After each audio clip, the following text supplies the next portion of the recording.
आज़म साहब, मुझे सर ये फरमा दीजिएगा कि नहरों के मामले पर भी तो सर अभी हम यही देख रहे हैं, कितना एक बड़ा तूफान खड़ा हो चुका है। कम से कम इस मामले पर तो लिया जा सकता था एतमाद में, किसी को इस पे भी नहीं समझा, चाहे कौमी सलामती हो, चाहे नहरों का मामला हो, कुछ भी हो।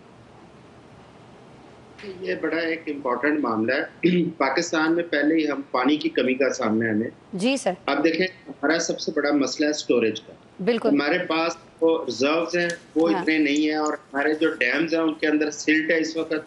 आप और अगर नए दोनों बनने हो बड़े, तो वो हम बनने ही नहीं देते। जी जी, इनमें अब ये बात देखें, जो नया डैम है उसकी अच्छा जरूरत आज से नहीं है। हम कई दहाइयों से उसकी जरूरत महसूस कर रहे हैं, और हमें ये अंदाजा था कि हमें इतना पानी की कमी का सामना होगा। इस वक्त मौजूदा जो नहरों के अंदर पानी है वो ना होने के बराबर है, क्योंकि हमारी जमीनों के अंदर जो पानी पहुंच रहा है वो इतना पानी नहीं है कि उन जमीनों को सैराब कर सके। अब आपको वो पानी अगर तकसीम करेंगे तो मजीद वो उससे, वो कहते हैं कि एक गिलास पानी हो वो आप 3 बंदों को दे के वो थोड़ा थोड़ा करके पी ले, तो तीनों की प्यास नहीं बुझ सकती।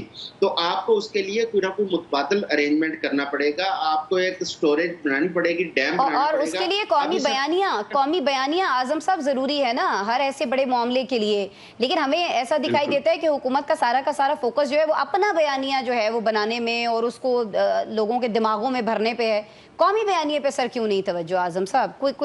आप भी समझते हैं कि यही जो एक पेज है यही वजह है इसकी?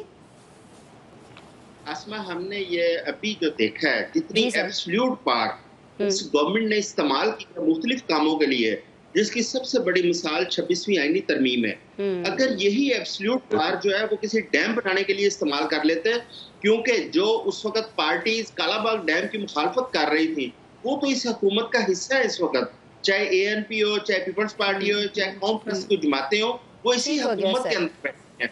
अगर ये सिंसियर होते तो ये एक डैम बनाने के लिए सबको इकट्ठा करते, और मेरा ख्याल है कि कोई भी अपोजिशन उसके लिए मुखालफत ना करती, बल्कि उसके लिए इनके साथ जरूर बैठती, क्योंकि पाकिस्तान को ये वाला जो मसला दरपेश है ये कोई शॉर्ट टर्म नहीं है। ये आने वाला आप देखिएगा, एग्रीकल्चर के ऊपर इसके बड़े खौफनाक बड़े नतायज हैं। असरात और होंगे और जाहिर है कि सर फिर मईशत पर होंगे, अवाम पर होंगे, लेकिन मसला ये ना कि अवाम पर ही होंगे, इसलिए किसी को इससे कोई खास गरज है नहीं और संजीदगी का मुजाहरा किया नहीं जा रहा है।